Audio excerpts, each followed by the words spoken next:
예, 계시록 6장의 여섯째인 말씀을 이어서 나가겠습니다.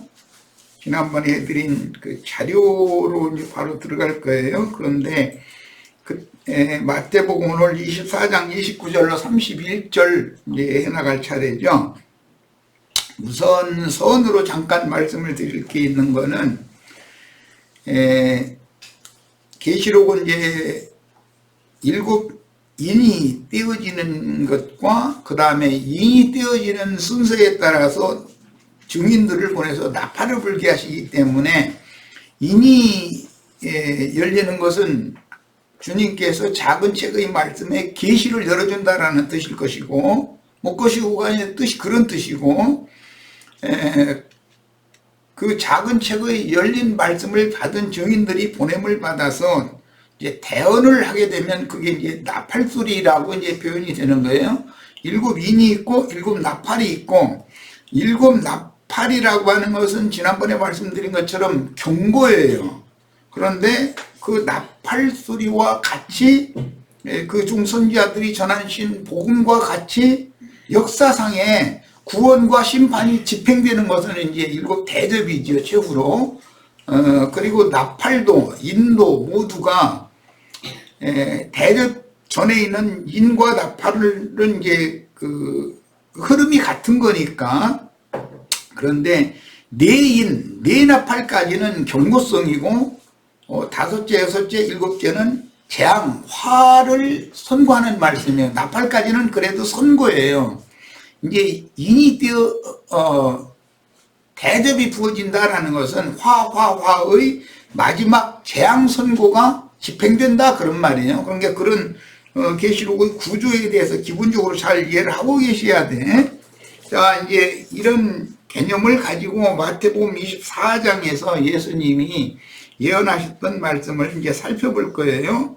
마태복음 24장 본인의 성경책으로 29절로 31절 다 같이 펴서서 봅니다. 그날 환난 후에 이렇게 시작했는데, 여기 그날 환난 후에라고 하는 것은 전 3년 반이 지나서 후 3년 반으로 넘어간다 이 말이에요. 그럼 후 3년 반이라고 하는 것은 이제 계시록에서는 짐승 때죠. 이게 전에도 없고 후에도 없는 큰 환난의 때예요. 필라델피아 교회의 이기는 자들은 그 환난의 때를 몸으로 경험하지 않게 해준다라는 것이 이미 약속이 돼 있었어요.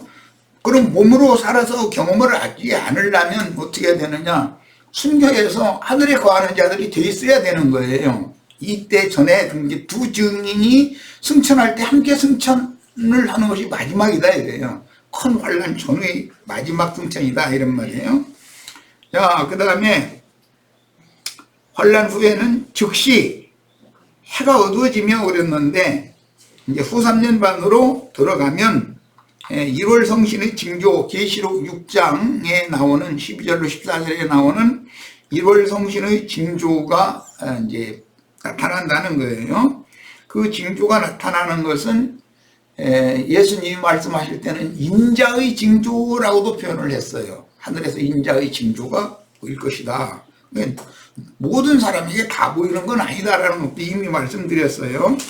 자, 그럼 그 인자의 징조, 하늘의 징조, 1월 성신의 징조라는 게 뭐냐? 이것은 짐승의 이름이나 그 이름의 수나 표시를 거부하면 수가 몇이든지 다 죽이는 거예요.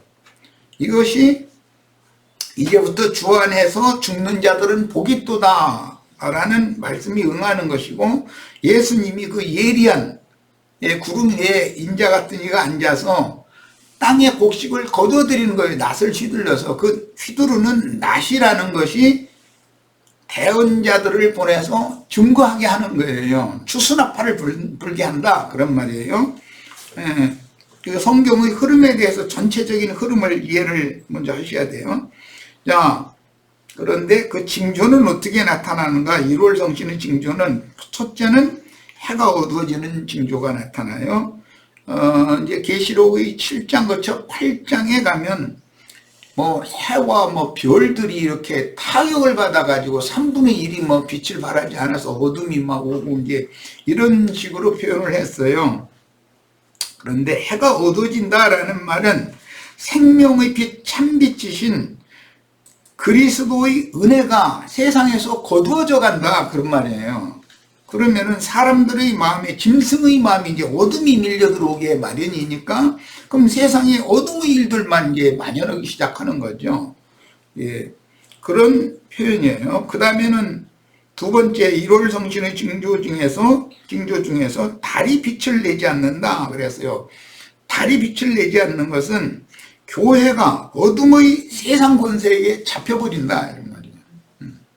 그러면 교회는 어두운 밤바다를 비추는 등대 역할을 해야 되는데, 등대 불이 꺼져버리면 항해하는 배들이 다 뭐 암초에 부딪히든지 사고를 당하든지 엉뚱한 데로 가든지 뭐 결과적으로는 그렇게 되겠죠. 네, 그런 뜻이에요. 그 다음에 세 번째 징조는 별들이 하늘에서 떨어진다. 이것은 대언자들, 증인들이 짐승의 박해를 통해서 순교당한다 이거예요. 그것을 별들이 떨어진다, 이렇게 표현을 했어요. 지난 시간 말밑 부분에 창세기 37장 요셉의 꿈 이야기를 말씀을 드렸기 때문에, 한 번은 밭에서 추수를 해서 곡식단을 묶는 꿈을 꿨고, 한 번은 1월 성신의 운행에 관한 꿈을 꿨어요. 이 두 가지가 하늘의 일과 땅의 일이 겹쳐진다, 이런 말이에요. 예, 그래서 이제 이런 것을 염두에 두셔야 마태복음과 마가복음, 누가복음, 마태복음은 24장, 마가복음은 13장, 누가복음은 17장과 21장에서 예언하신 주님의 말씀 중에, 마태복음에는 하늘 이 끝에서 저 끝까지 하늘에 있는 자들을 추수하는 말씀만 기록이 됐어요. 마태복음은. 왜 그러냐면 마태복음은 천국복음이다 이거예요. 하나님의 아들의 왕국에 들어가는 권세를 얻은 이기는 자들을 위한 복음인 거예요. 그러니까 예, 마가복음과 누가복음은 하나님 나라의 복음이기 때문에 약간 개념이 달라요. 그래서 마가복음과 누가복음에는 땅 이 끝에서 하늘 저 끝까지 다 거둬들인다, 이렇게 표현을 했어요. 마태복음에는 땅에서 추수하는 얘기가 없어요. 하늘 이 끝에서 저 끝까지 거둬들인다, 이렇게만 표현을 했어요. 그 차이를 잘 아셔야 되겠어요. 자, 그러면 땅에 추수가 있고 하늘의 추수가 있다 하는 거예요. 이게 지난 시간에 잠깐 말씀드린 것처럼 우리는 이방 교회 시대의 이기는 자들은 평상시에도 그 마귀 사단의 그 많은 시험을 몸으로 경험을 하면서 일생을 신앙생활을 하면서 싸워서 대적을 이기는 신앙생활을 했어야 했기 때문에 그들은 하늘에 간직한 기업을 얻는 권위를 얻는 거예요. 예, 이방 교회 시대에는. 그러나 이제 하나님은 땅의 백성도 새하늘과 새 땅, 그럼 새하늘을 유업으로 받을 사람만 있는, 그 영혼들만 있는 것이 아니라 새 땅을 유업으로 받을 영혼들도 있는 거기 때문에, 그래서 땅의 추수라는 것이 양면이 있다. 추수라는 것은 하늘의 추수도 있지만 땅의 추수도 있다. 이런 것을 기본적으로 성경 읽을 때는 세밀하게 다 읽어두셔야 되겠어요. 자, 그런데 오늘은 마태복음을 내가 특히 강조해서 하는 것은 우리 형제 자매님들이 주님의 몸된 교회에서 이기는 자가 되어야 된다는 것을 인식시키려고 마태복음을 특별히 인용을 하는 거예요. 그러나 마태복음만 알고 있으면 왜 마가복음과 누가복음은 땅 이 끝에서 하늘 저 끝까지 추수한다고 그랬는데 마태복음에는 하늘 추수만 얘기를 했는가, 이런 것을 잘 생각해가면서 읽으라는 것을 지금 말씀드린 거예요. 자, 그리고 하늘에서 별들이 떨어지고 하늘의 권능들이 흔들린다, 이렇게 했어요. 하늘의 권능들이라는 것은 영적인 권세다 이거예요. 육적인 권세라는 짐승의 권세인 거고, 하늘의 권능들이 흔들린다라는 것은 짐승의 때가 되면 하나님의 아들들이 오히려 죽임당한다 이게 그들에 의해서. 그것은 몸은 죽임을 당하지만 그 영혼은 하늘의 하나님께로 데려감을 받는 부활 승천이 되단 말이야. 이런 개념을 잘 이해를 하시기를 바라요. 이건 다니엘서에서 이게 인용하는 말씀인데 더 저 뒤에 가서 다니엘서 인용구도 좀 볼 거예요. 자, 그날 환란이란 다니엘의 예언이 유대 땅에 응하여 예수님 당시에 일차적으로 적용을 하기 때문에요. 멸망의 가증한 것이 거룩한 곳, 즉 서지 못할 곳에 서서 모든 신들 위에 자기는 뛰어난 신인 것처럼 이렇게 하는 때가 이르는데, 그렇게 되면 예루살렘 성전은 돌 위에 돌이 하나도 남지 않고 다 무너뜨려지게 된다. 예수님의 예언이 그렇게 이제 예수님이 죽은 다음에 불과 36년 지나서 AD 70년에 이제 이루어졌으니까 이 예언이 이루어졌죠. 그때는 많은 거짓 선지자들이 일어나서 택하신 자라도 미혹하는 때이나 사람의 미혹을 받아들이지 말아야 하는 때이니, 사람의 미혹이라는 것은 사탄의 사자들을 말하는 거예요. 거짓 선지자들. 그들은 다 이런 하늘의 징조가 있게, 인자의 징조, 하늘의 징조가 있게 되면 사람들은 그리스도가 여기 있다 또는 저기 있다 이렇게 미혹하는 자들이 많이 나타나요. 그런데 이런 일은 2000년 동안 반복했어요. 오늘날도 뭐 우리나라만 해도 자칭 재림 메시아라고 하는 자들이 뭐 오래전에 40명이라는데 지금 100명도 넘을 것 같아. 숙문자들이 얼마나 많겠어요. 거기 미혹받으면 안 된다 이거예요. 하나님은 어떤 한 사람을 통해서 어떤 한 장소에 오는 것이 아니에요. 온 우주를 경영하시는 분이니까 영으로 대언의 영들, 증인들을 온 세상에 보낼 거 아니에요. 그런 것이 이제 어떤 사람 한 사람이 자기가 내가 그러라 그러면 말이 안 되는 얘기죠. 내가 그러다라고 하는 그 말을 할 분은 오직 한 분 예수 그리스도밖에 없어요. 그때 유대에 있는 자들은 산으로 도망해라 그랬는데, 지난 시간에 말씀드린 것처럼 그것은 감람산으로 도망하라는 말이고, 이미 우리는 이제 복음서 강론 때 예루살렘에 120명의 다락방 모임을 세웠고, 감람산의 베다니에 시몬과 그 아내 마르다, 그 다음에 나사로와 마리아가 주축이 되고, 나사로의 그 부활을 소문으로 듣고 예루살렘에서도 베다니에 와서 예수님만 보는 것이 아니라 나사로도 보기 위해서 모인 무리가 있었어요. 그 무리가 몇 명이라고는 하지 않았어요. 그런데 어쨌든 그 베다니 집에 모일 수 있는 만큼이 모였겠죠. 어쨌든 집에 있는 교회로 모이는 거니까. 그러니까 거기로 예루살렘 사람들은 베다니 예수님이 계신 곳으로 가야만 그게 도망가는 거예요. 구원이 있다 이거예요. 이게 이제 예표예요. 그런데 시대가 바뀌어서 순교자의 수가 차고 이방의 충만함이 찬 후, 즉 이방인의 때, 예언된 이방인의 때까지는 예루살렘이 이방인들에게 짓밟히리라 그랬고, 이방인의 때가 끝나면 예수님이 제자들에게 부활의 날 내가 갈릴리로 먼저 가니까 너희 갈릴리에서 나랑 만나자 이렇게 말씀하셨는데, 그 갈릴리의 한 산이라는 것은 갈릴리의 그 북편에 있는 시온산을 의미하는 말이에요, 영적으로는. 그런데 갈릴리의 그 한 산에서 제자들이 이제 한 명이 빠진 제자죠. 11제자와 동역하던 무리들이 거기에 가서 예수님을 경배했다고 그랬어요. 그러니까 그들이 하늘에 거하는 자들에 대한 예표다 이 말이에요.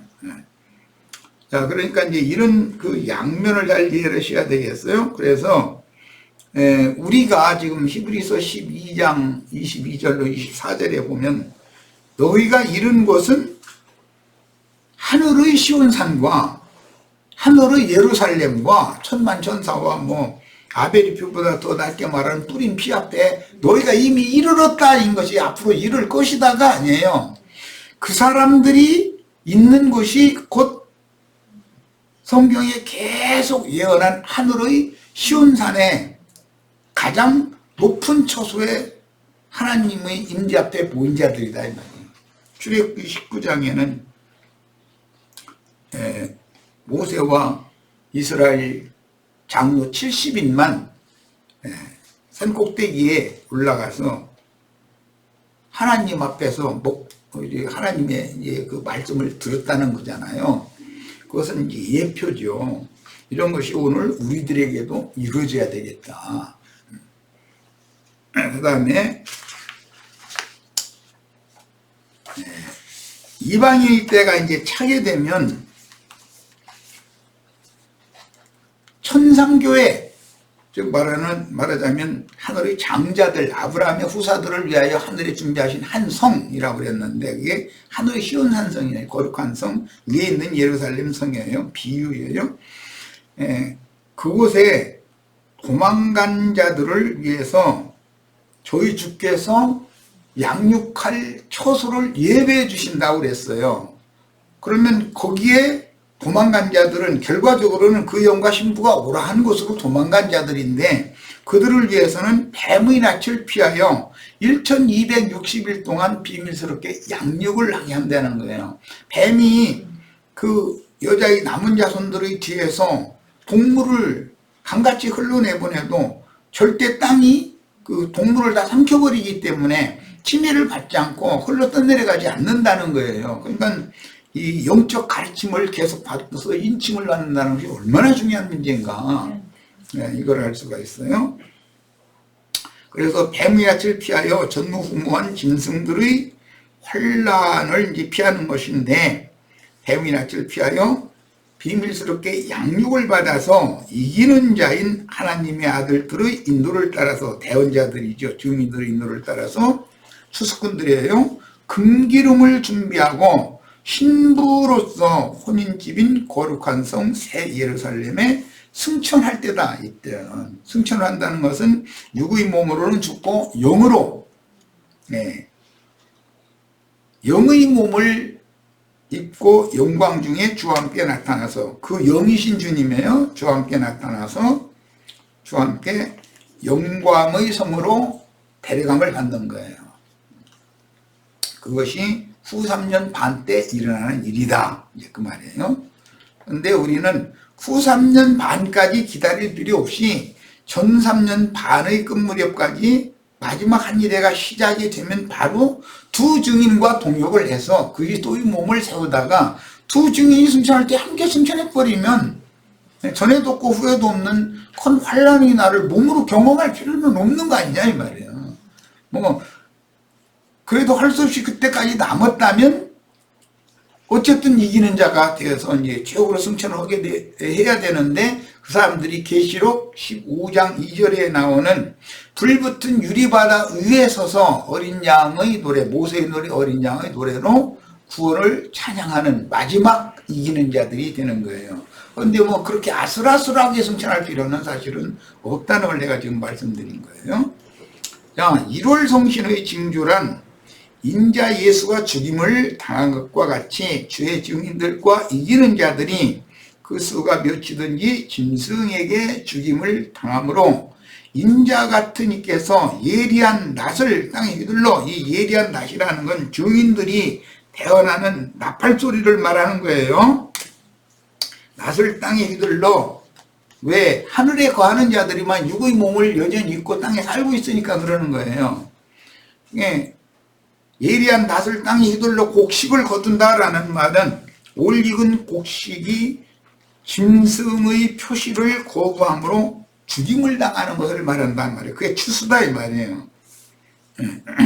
곡식을 이제 거두어서 추수를 하시면 그때는 부활의 때요, 승천의 때이기 때문에 음부의 낙원에 장사될 필요가 없는 거예요. 그냥 먼저 주 안에서 자던 자들이, 음부 낙원에서 자던 자들이 이기는 자들이면 주와 함께 부활해서 먼저 일어나서 앞서서 승천을 하고 뒤따라서 살아서 그날을 맞은 자들도 죽자마자 그냥 기독교계의 뭐 휴거라고 하는 개념이 아니고 일단 이 육의 장막을 벗어야 되는 거예요. 벗자마자 장사 지낼 필요 없이 음부로 내려갈 필요 없이 그냥 뒤따라서 승천을 하는 거예요. 이런 것을 금기름이 준비된 5 처녀는 어린 양과 함께 혼인에 들어간다. 이렇게 마태복음 25장에서는 비유를 했어요. 이런 말씀들이 일관된 흐름에 따라서 잘 이해되어져서 우리 형제 자매님들은 모두가 다 이기는 자로 넉넉히 영광에 들어가는 축복이 다 임하기를 바랍니다. 그 다음에 1월 성신의 징조 또는 인자의 징조가 하늘에서 보이겠고, 이런 징조라는 것은 그때는 주 안에서 죽는 자들이 복이 있다라고 말씀하신 것과 관련되는 징조니까 말씀을 대언하던 자들이 이단자로 몰려서 순교당하는 것이 하늘의 권능이 흔들리는 것이고 1월 성신의 징조다 이거예요. 그게 인자의 징조다. 인자가 예언을 이루고 오는 새 세상의 그 메시아의 왕국의 나타난 상태를 그 위해서 하나님의 말씀이 이루어지는 그런 징조다 이거예요. 자, 이제 마태복음 24장 다시 이제 30절제로 갑니다. 그때에는 후 3년 반이 시작이 되면 그런 말이에요. 인자의 징조가 하늘에서 보이겠고, 하늘의 징조는 곧 인자의 징조죠.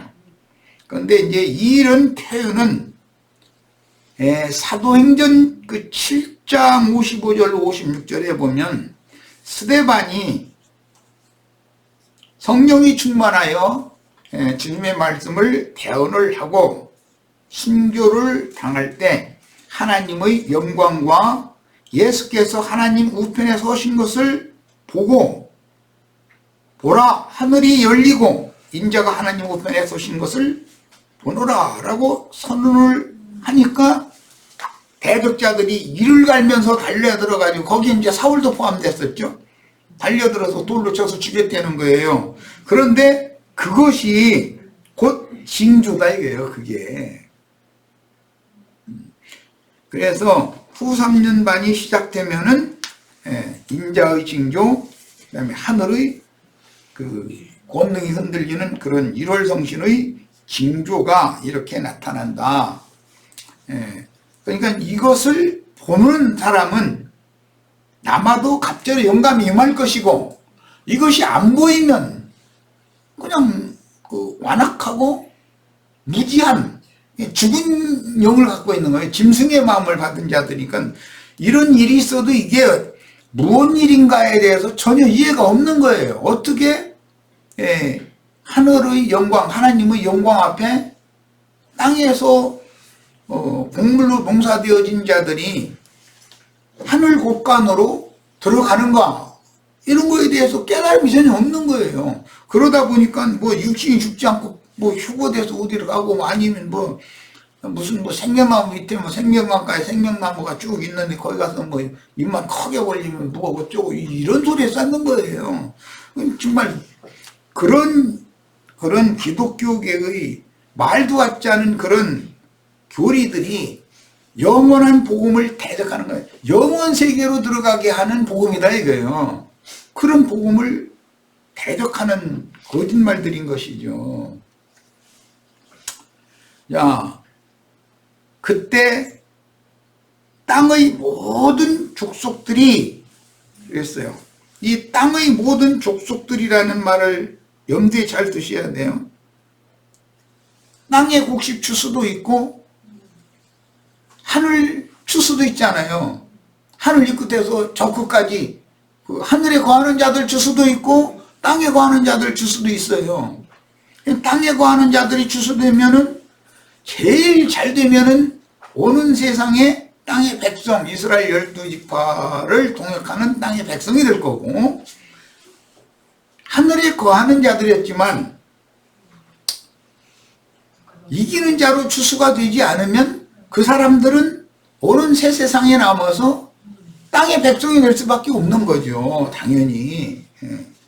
그래서 하늘에 올라가는 거나 하늘에 앉혀졌다가 땅으로 떨어지는 거나 이런 이야기에 대한 개념이 무슨 물질적인 공간을 이동하는 얘기를 하는 게 아니다 이거예요. 하늘에서 무슨 별이 떨어진다라든지 이런 것은 이미 하늘에 계신 주님 앞에 있던 자들이라도 떨어질 수가 있다는 것이잖아요.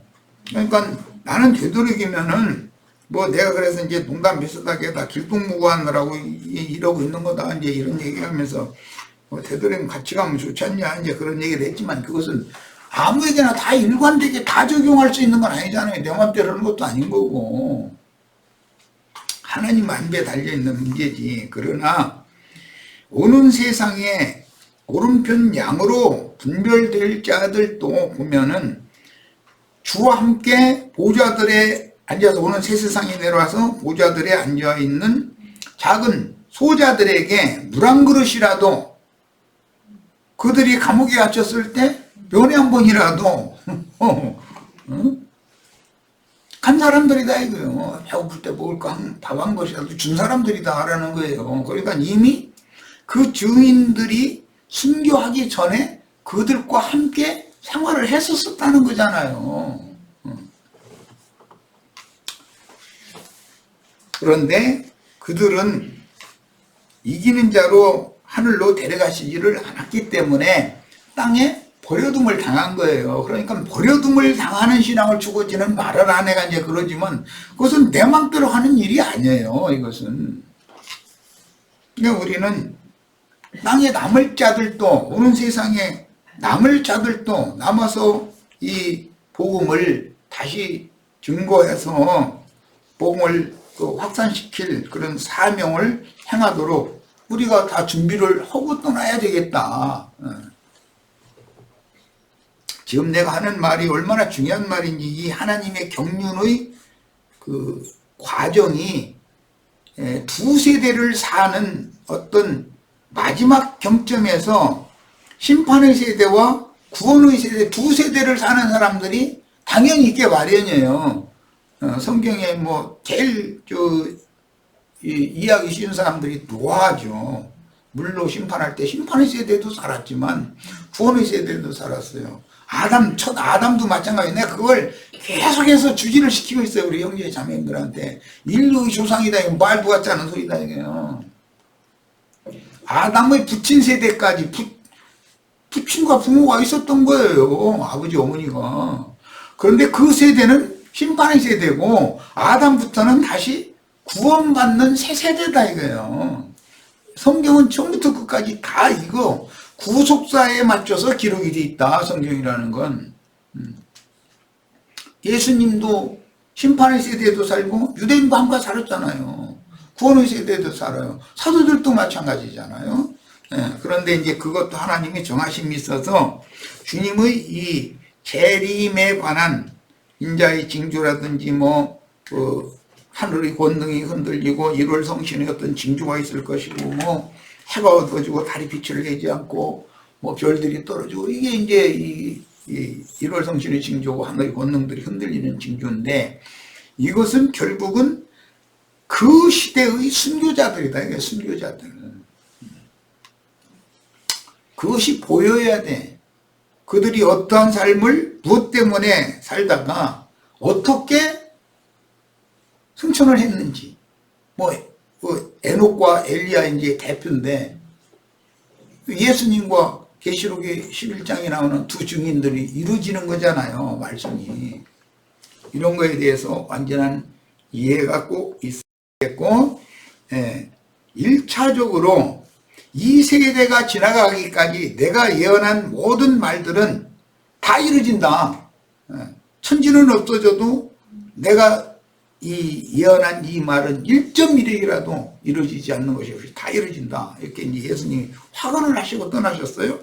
그것은 이 세대가 다 지나가기까지라는 건 저 지난 시간에 말씀드린 것처럼 예수님과 함께 살던 세대를 말하는 것이니까 그 예수님과 함께 살던 세대 중에 주님이 다시 오실 때까지 남겨두겠다고 작정하시고 예언하셨던 요한이 순교하는 때까지가 일단 그 예언했던 예수님의 세대가 일단 한 세대가 끝나는 거다요. 그 다음부터는 똑같은 일이 매 세대마다 반복되어져서 하늘 도성으로 영의 몸으로 영광 중에 다 데려감을 받는 것이 아니라 음부의 낙원에 계신 주님 품에 들어가서 이방인의 때가 찰 때까지 쉬다가 마지막 나팔이 부러질 때 짐승 때가 이제 도래되면 그때는 무덤에서 자던 자들이 주와 함께 먼저 부활되고 승천하고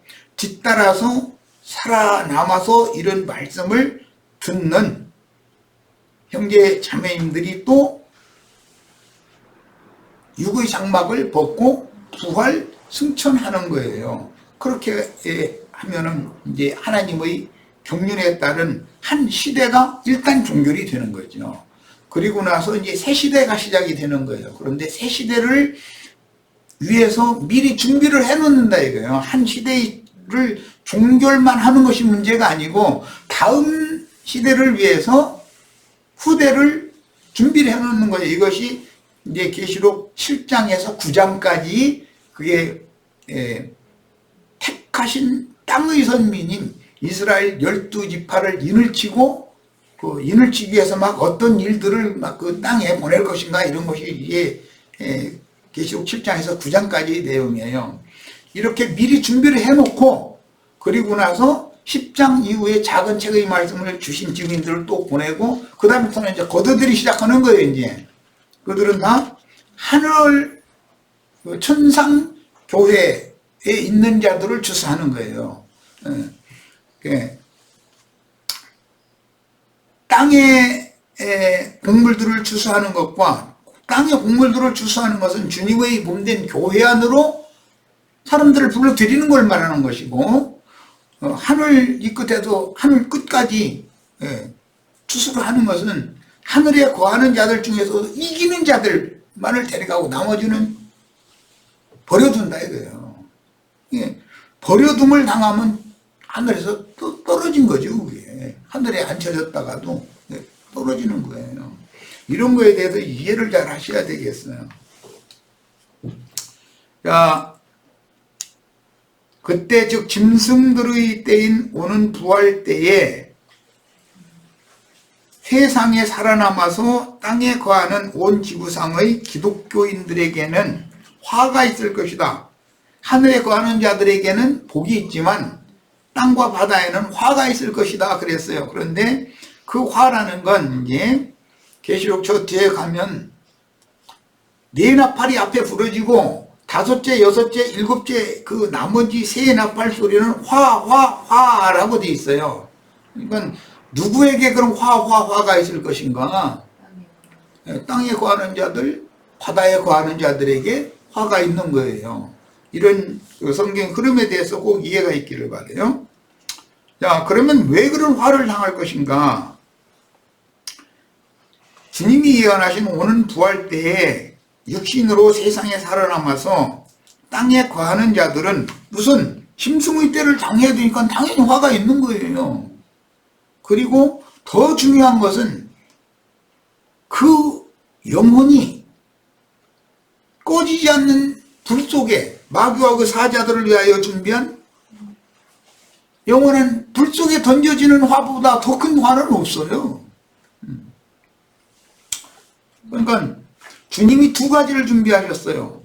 하나는 아브라함의 후사들을 위하여 하늘에 한 성을 준비하셨다고 돼 있고, 하나는 마귀와 그 사자들을 위하여 영원히 꺼지지 않는 불을 준비하셨다는 거예요. 불못을. 그러니까 이 둘 중에 하나로 최종 추수라는 건 둘 중에 하나로 딱 갈라지게 돼 있다는 거예요. 그런데 그 중간 지대가 땅에서 복음을 믿는 사람들의 상태죠. 우리는 지금 현재는 중간지대에 있는 거죠. 말하자면 이런 이치를 이해를 하셔야 되겠어요. 그래서 삼계에 대한 비밀도 정확하게 다 알고 계셔야 돼. 기독교계에 가서 무슨 삼계의 비밀 뭐 이런 얘기해서 하면 천상세계만 있는 것이 아니라 현상세계, 지상세계가 있고 지하세계가 있다 이런 얘기하면은 도대체 저 사람 무슨 얘기하느냐고 이렇게 나올 거예요. 다 예배당 열심히 다니다가 죽으면 좋은데 천당으로 그냥 여기 간다 뭐 이런 자상이 아주 깊거든. 얼마나 진리에 대해서 무지한 사람들이야. 그때 땅에 거하는 온 지구상의 기독교인들에게 화가 있을 것이고, 땅에 거하는 남겨진 자들이라면 짐승의 미혹을 받고 짐승의 미혹을 거부하면 수가 몇이든지 죽이는 때니까 화가 1차적으로 없을 수가 없는 거죠. 증인들의 대언을 이런 증거를 무시하거나 이게 이제 나팔소리인데 대적하며 자신들이 가라지의 단에 묶인 사실도 이해가 없어. 그래가지고 나중에 증인들을 다 죽여서 승천시킨 다음에 나중에 버젓하고 깨달아보니까 나를 통해서 오히려 하나님의 말씀이 응했네? 유대교 지도자들이 그렇잖아요. 예수를 죽여놓고 나서 우리의 메시아인 생명의 주를 우리 손으로 죽였네? 이걸 깨닫게 하는 것이 사도들의 증거였잖아요.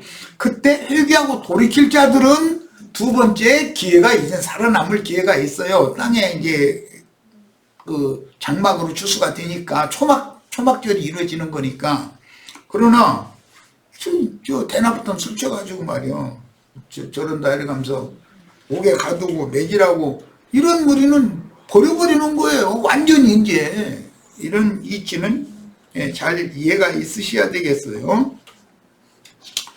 자, 그 다음에 그렇게 가라지의 단에 내가 묶여가지고 마귀에게 쓰임받았다는 사실을 너무 늦게 깨달으면 얼마나 억울하냐 이거요. 뭐 차라리 이 생에 사는 동안에 막 사업이나 열심히 하고 뭐 돈벌이라도 열심히 하고 나름대로 뭐 세상 부귀 영화 뭐 재물 뭐 이런 거 많이 쌓아놓고 뭐 또 그거 먹고 마시고 누리고 뭐 그런 거라도 맘대로 하고서 멸망에 들어가면 억울하지는 않지. 자기 육신이 원하는 건 다 해봤으니까. 그런데 예수 믿는답시고 그것도 못했어. 그리고 결과적으로는 마귀와 그 사자들을 위하여 예비한 영령은 불에 던져지는 저지가 돼버리면 그 인생이 뭐냐 이게 제일 불쌍하지 않냐 이거요. 그러니까 아예 속된 말로 죽은 다음에 더 이상 미련이나 소원이라도 남지 않게 하고 싶은 대로 하고 싶은 사람은 이 생에 살아있는 동안에 누릴 거 다 누리는 거 주고라도 하다가 어차피 지옥 자식이면 지옥에 들어가는 것이 낫지 않냐. 오히려 난 그 얘기하는 거예요. 그러면 그럼 이제부터 우리는 그렇게 할 거라도 그건 알아서 하세요.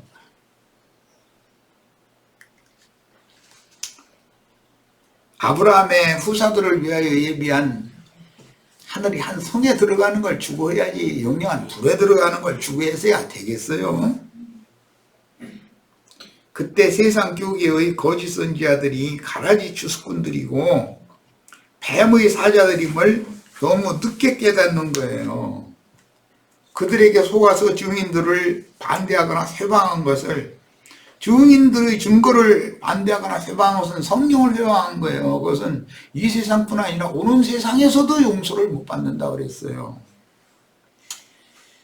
가슴을 치며 통곡할 것이고 그 영이신 진리의 하나님은 구름으로 상징된 증인들의 나팔 소리를 구름 속에서 막 무슨 병력이 이렇게 막 번개 칼과 함께 치는 그것은 하나님의 나팔, 천사장의 호령이라고 이건 상징이고, 하나님의 나팔은 처음 네 나팔이고, 천사장의 호령이라는 건 화를 선포하는 호령 소리잖아요. 정신 차리게 만드느라고.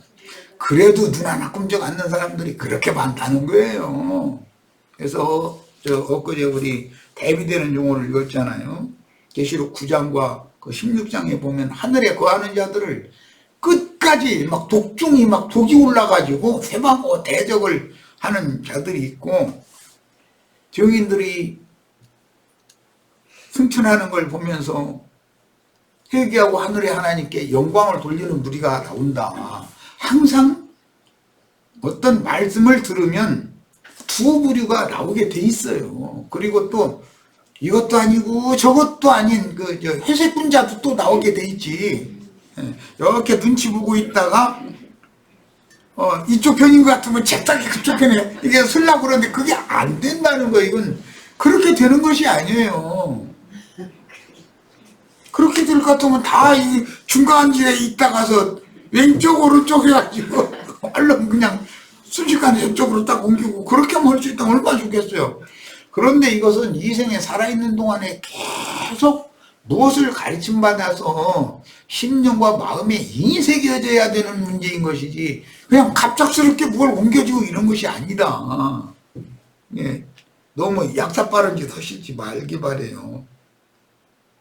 이런 얘기는 뭐 별로 하고 싶지도 않지만 주님께서 아직은 우리에게 여러 가지 방법으로 시험도 보내시지만 기회를 주셔요. 그러면 내가 주님과 주님의 몸된 교회를 위해서 주님의 성전 하나님의 집을 완공하기 위해서 얼마나 진짜 모든 것을 바쳐서 헌신하는가라는 것은 주님이 다 알아보고 계셔요. 주님이 눈먼 분이 아니에요. 귀없는 분이 아니고. 주님께서는 사람의 심령과 폐부를, 인간의 중심을 낱낱이 다 들여다보고 계셔요. 속일 수 없어요. 이것은 이 정도 올랍니다. 예, 그가 큰 나팔 소리와 함께 천사들을 보내리니 마태복음 24장 31절에 이랬는데 이 말씀이 계시록 8장 이후에 나오는 거잖아요. 8장인 네 나팔까지. 그 다음에는 이제 화가 기록되는 새 나팔은 나중에 이제 이어서 부러지는 거예요. 그리고 마지막 나팔은 7번째 나팔인데 그건 이제 11장에 나오죠. 그 나팔이 부러지면 7 대접이 이제 내용이 7째 나팔 마지막 나팔의 내용이니까 이런 그 흐름을 이해를 꼭 하시기를 바라요. 그가 큰 나팔 소리와 함께 천사들을 보내리니 그는 뭐 그 용이 되신 주님이죠. 구속을 이루신 메시아예요. 천사들을 보낸다 그랬지만 빛의 천사들이 옹이하여 함께하는 증인들에 대해서는 뭐 그 엘리야와 엘리사를 예를 들어 구약성경 예로 들어서 그들이 이스라엘의 병거와 마병이었잖아요. 어떤 사람만 보면 안 돼요. 그러니까 악기들이 옹유하고 있는지 빛의 천사들이 옹유하고 있는지 이걸 분별을 해야죠. 사람의 말을 들을 때는. 그들이 천사들이에요. 보냄받은 자들이라는 뜻이에요. 그의 택하신 자들이 두 부류가 있다. 지난 시간부터 강조해서 오늘까지 말씀드려요. 하늘 이 끝에서 저 끝까지. 마태복음은 왜 하늘에 거하는 자들의 추수만을 다루고 있는지는 아까 서원에 이미 말씀드렸어요. 마태복음이기 때문에 왕국복음이라 메시아의 왕국복음이다 이거예요. 그 1000년 동안 그리스도로 더불어 제사장이 되어 왕노릇할 자들을 부르심을 받고 빼내심을 받은 자들에 대해서 강조해서 가르치는 것이 마태복음이란 말이야. 그러나 이제 대표적으로 누가복음은 하나님 나라의 복음이잖아요. 마가복음도 다 하나님 나라의 복음이라고 돼 있잖아요. 야, 그러니까 그건 구분이 다르다. 천국 복음과 하나님 나라의 복음은 다르다 이거예요.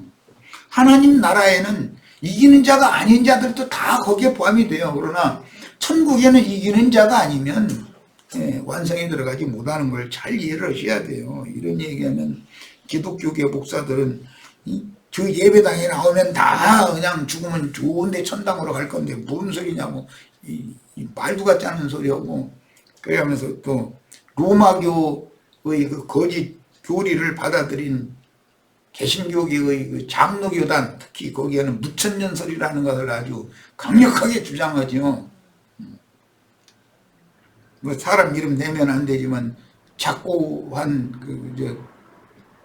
김성안무계라는 그 참 유능한 목회자 있었어요. 그분이 그게 그냥 완전히 그냥 예종론, 칼빈 예종론, 또 무천년설 이거 아니고 그냥 완전히 세뇌당한 사람이 있었거든. 그런 것으로 그분만큼 따라가지도 못하는 어떤 수원에 있던 김안무계라는, 지금 요즘 뭐 목사 됐다는데 또 지금이 막 천년왕국이고 해가 무천년설을 또 말장난을 그렇게 쌓는 거예요. 그것은 이방인의 때가 있고 모세와 엘리야의 때라는 것이 있고 인자의 때라는 것이 있고, 성령이 교회들에게 말씀을 하여 교회 주소를 마감을 하는 그런 때라는 것이 정해져 있다. 때와 기한이 없다면 하나님이 하시는 일을 누가 믿어? 때와 기한을 막 무시해버리고 엉뚱한 소리에 대고 앉았고 그러면 되겠어요? 성경에 있는 대로 믿어야지. 거의 택하신 자들이라는 것은 하늘에 거하는 자들도 있지만 땅의 유업을 받을 자들도 있어요. 그러니까 마가복음 13장 특히 거기 또 누가복음 21장 이런 데 보면 마태복음과 다르게 땅 이 끝에서 하늘 저 끝까지 다 거둬들인다 그랬어요. 마태복음은 하늘 이 끝에서 하늘 저 끝까지라고 돼 있고, 그러니까 왜 그렇게 다른가를 알아야 돼요.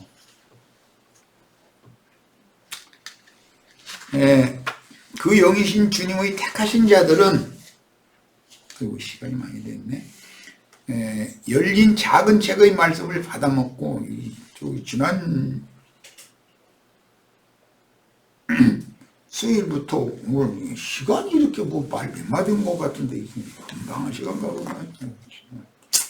그 영이신 주님의 택하신 자들은 열린 작은 책의 말씀을 받아먹고 보내심을 받은 증인들의 영원한 복음으로 인맞은 오는 세상의 새 땅을 유업으로 받을 12지파가 있고, 교회 시대의 종결기 후 3년이 아니라 3년 반의 짐승의 표시나 그 이름을 거부함으로 수가 몇이든지 다 죽임으로 주 안에서 죽는 자들로서 불붙은 유리바다 위에서 구원을 찬양할 성도들, 이게 마지막 이기는 자들이에요. 계시록 15장에 나오는 용어예요. 그 다음에 하늘 이 끝에서 땅의 저 끝까지 추수를 하는 것인데, 땅으로부터 하늘 끝까지 추수하는 문제와 하늘 이 끝에서 하늘 저 끝까지 추수하는 것은 다르다라는 걸 이 시간 일단 말씀을 몇 가지 해놓고, 다음 시간에 이 문제를 이제 성경을 찾아서 읽어보면서 왜 마태복음과 마가복음, 누가복음과 차이가 있는가를 좀 더 소상하게 나눌 겁니다. 잠시 쉬었다 합니다.